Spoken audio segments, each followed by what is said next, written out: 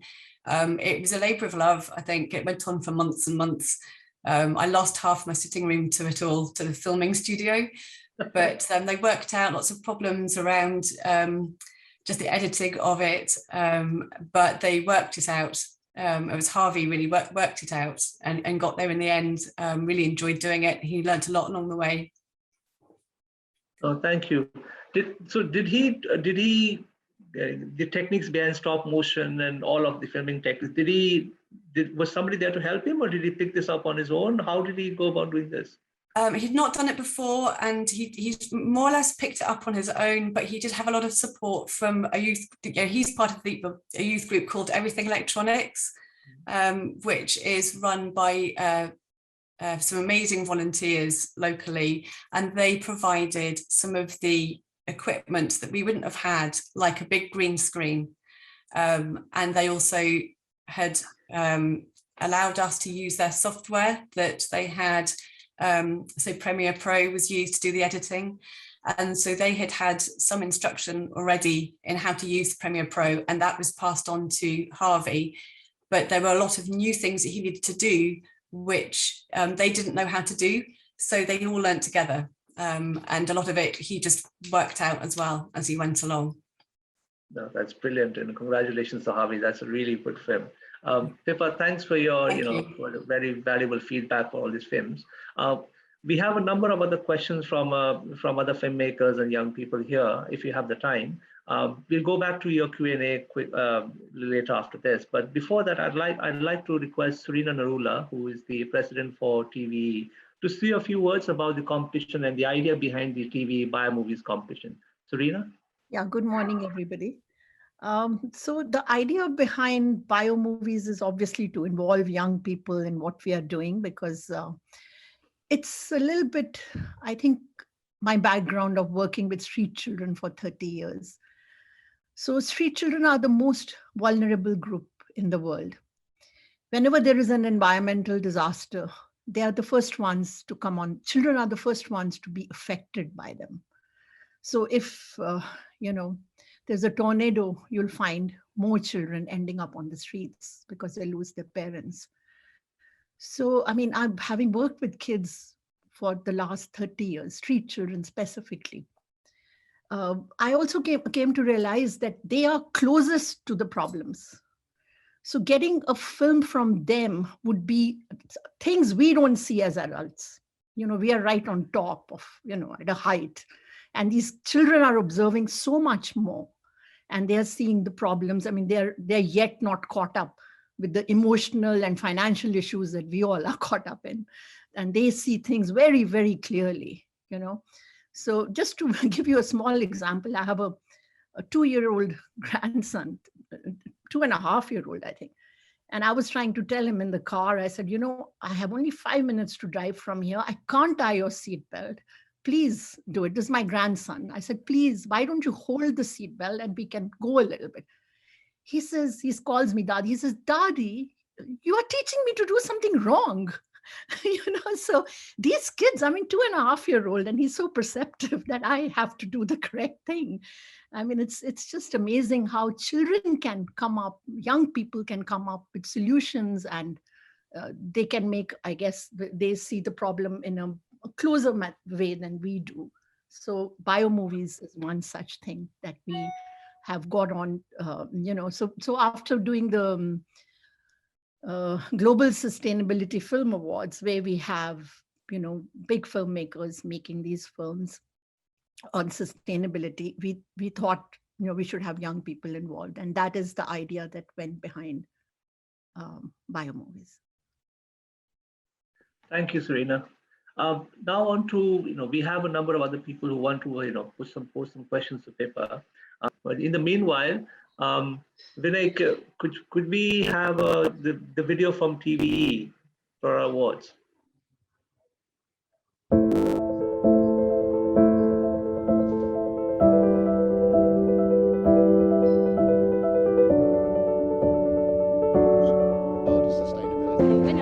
Thank you very much.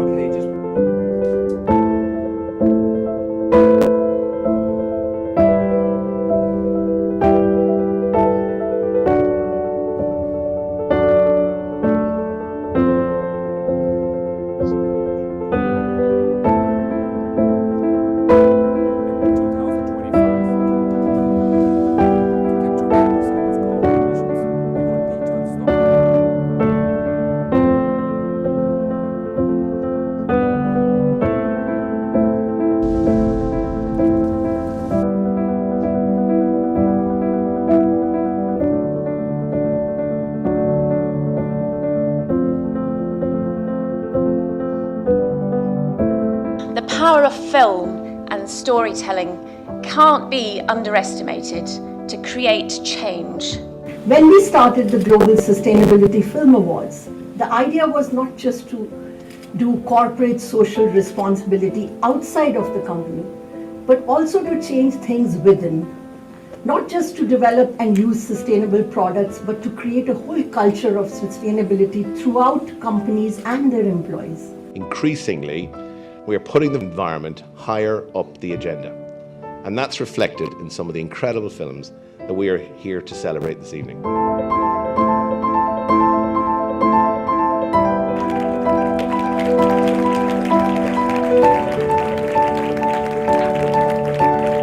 What we've always tried to do is tell the stories of what we call inspiring pioneers.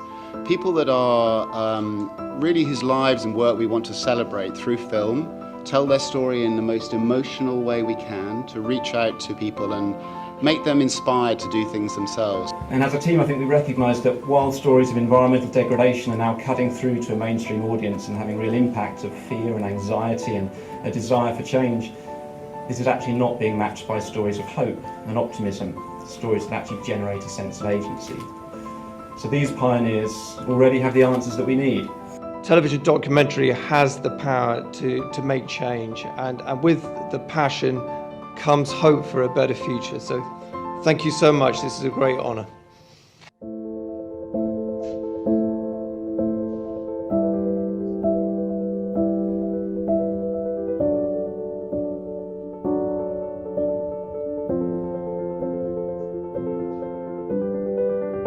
So we had a question from Leo. Okay. Leo, could you repeat the question again for Pippa, because we lost her in between? Sure.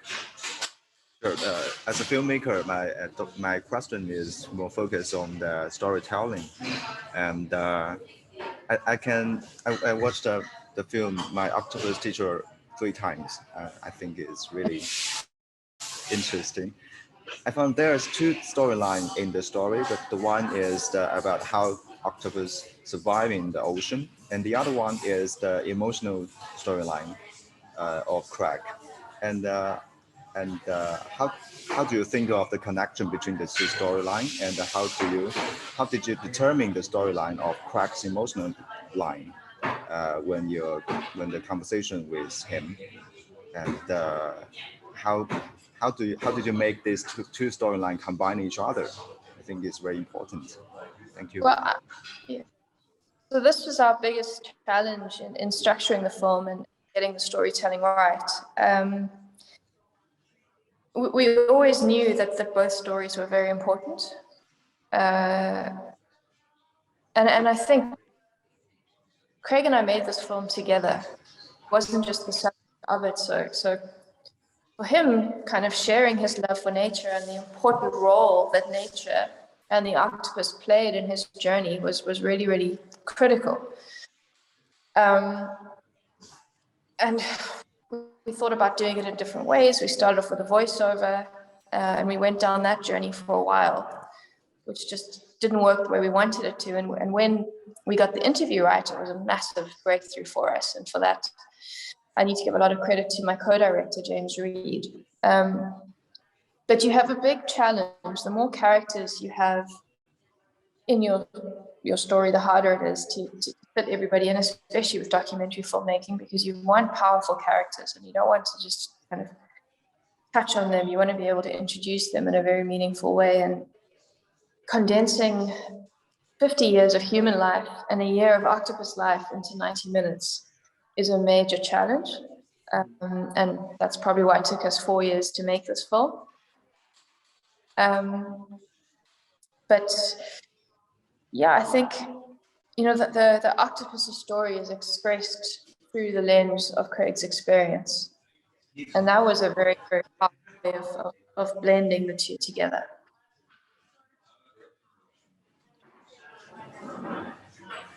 Yeah, thank you. And can I ask another question? Yeah. Sure. Actually, I have dozens of questions, but due to the time limitation, I have to pick some. Yeah.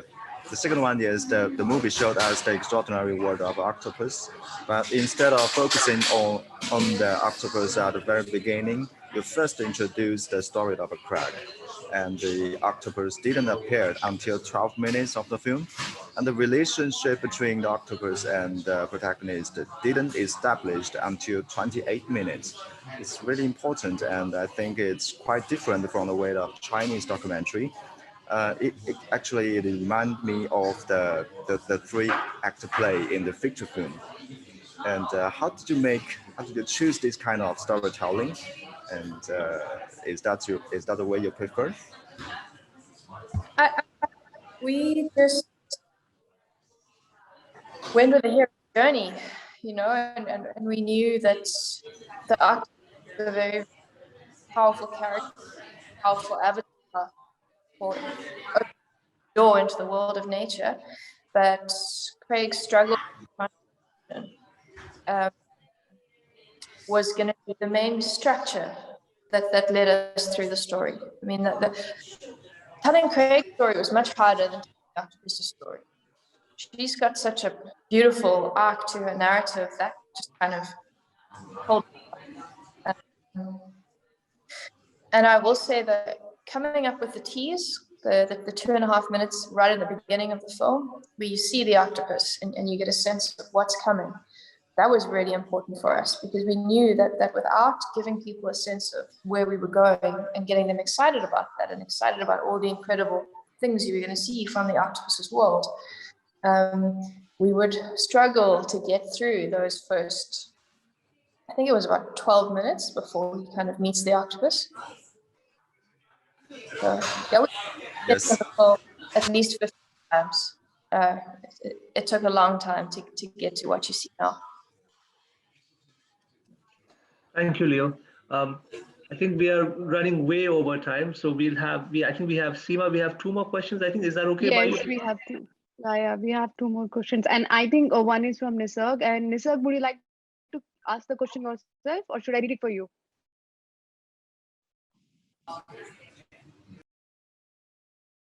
You should just read out the question. Okay, so Pippa, this question is from Nisarg, and he's asking that nowadays the Instagram reels are so much in the trend, and it can be the best way to gather youth's attention towards environmental awareness. So can you give some tips about which aspects we should keep in our mind, assuming the clip will be around 40 to 60 seconds? Tricky one. This kind of storytelling is not something I've ever been able to master. So I hope I can say something useful. I think just, it's always the same principles when you're trying to tell a very, very short story. Having a very good sense of what you want your audience to get out of your film is the most important thing. Are you trying to feed them information? Are you trying to overwhelm them with awe and beautiful imagery and incredible sound? Are you trying to do something very, very emotional? And when you're making such a short film, you need to have a very, very well-contained strategy. And once you know what that is, you can design the rest of your film around that. Are you trying to make them laugh? Often humor in 45 seconds is the most effective way of getting something to go viral and be watched many, many times. But powerful imagery always works. People love watching things that are awe-inspiring and unexpected. And then, of course, always think if you're trying to get information across and audio across, a lot of people will be watching these kinds of clips with no sound. So always put subtitles on. Yeah. I'll just ask her the question. Ilian has asked, what will be the inspiration for portraying so many messages and ideas to people, while every unique story stands for one main objective around sustainability? Can you read that again, please? Yeah, please comment. So he says, what will be the inspiration for portraying so many messages and ideas to people, while every story stands for one main objective, where the objective is, to bring about, the messaging around sustainability? I mean, I think that's a question for every filmmaker to answer for themselves. We are all motivated and inspired by different things. And there are so many important issues that need to be solved and messages that need to be shared and stories that need to be told. And my biggest advice, my most important advice to anyone who's going to make a film, whether it's a short film or a long film, is don't do anything unless you really care about it and it is personally important to you, because that's where the most powerful project is going to come. Yeah. No, thank you. I think that goes back to what you said in the beginning as well, right? Where the idea behind, do you have the emotion also move from one project to the other, filmmakers, what are the mistakes we make, and also the connections and mentoring. I think it comes back to all of that, I think. But yeah, thank you so much, Pippa. I know this has gone way over what we had, we anticipated in terms of the timing. This has been really, really, really, really useful and also very, very enlightening for us to, just get, feedback of some of the films that have been made, and also your ideas about your filmmaking techniques. Before we leave, I I'd like to call on our chairperson, Nasim Lai, to say a vote of thanks. And but yeah, thank you so much, everybody. And yeah, Nasim, on to you, please. Hello, everyone. I have had a fascinating time listening and watching what has been put on. As mentioned a number of times, TVE is all about the power of storytelling and also getting your messages across. And it is wonderful that Pippa has been able to be with us today to share with us her ideas and her views on what we should all do.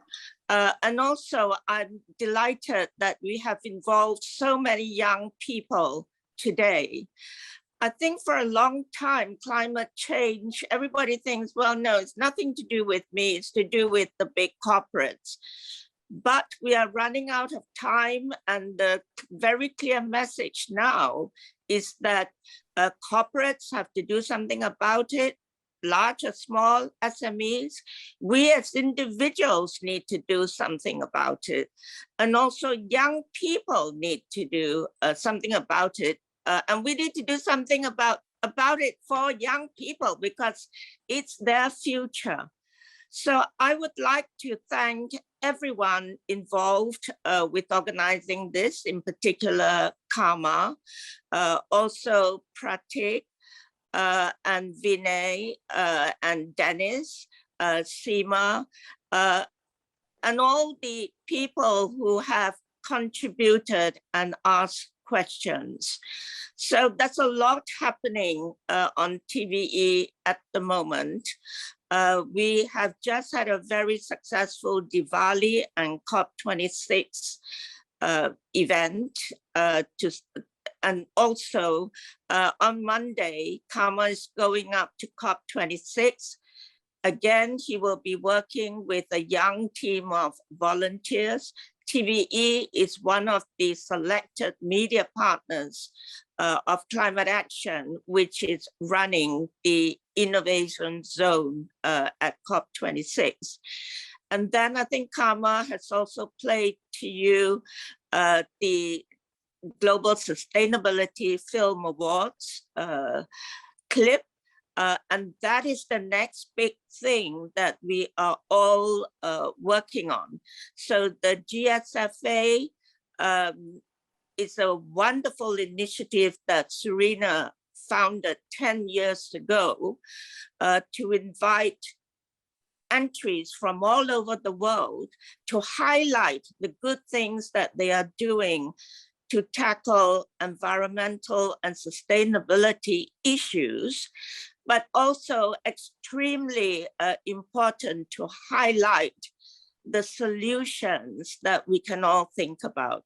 So thank you all very much indeed. Huge thanks to Pippa, and we wish you good luck, Pippa.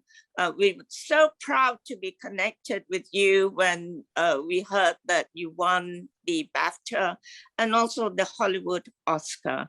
So thank you all indeed, and hope to see you at the next TVE event. Thank you. Thank you, Basim. Thank you, Pippa. So wonderful for you to join us. And thank you, everybody else. And congratulations to the winner. We will be in touch with you very soon with further work. But Pippa, please keep in touch with us. And then we will always be looking out for more that you do. You mentioned that you will be having your project next year. You're starting off your project next year. Please enjoy your break meanwhile. And thank you, everybody, once again. And look forward to seeing more interesting content from everybody. Thank you.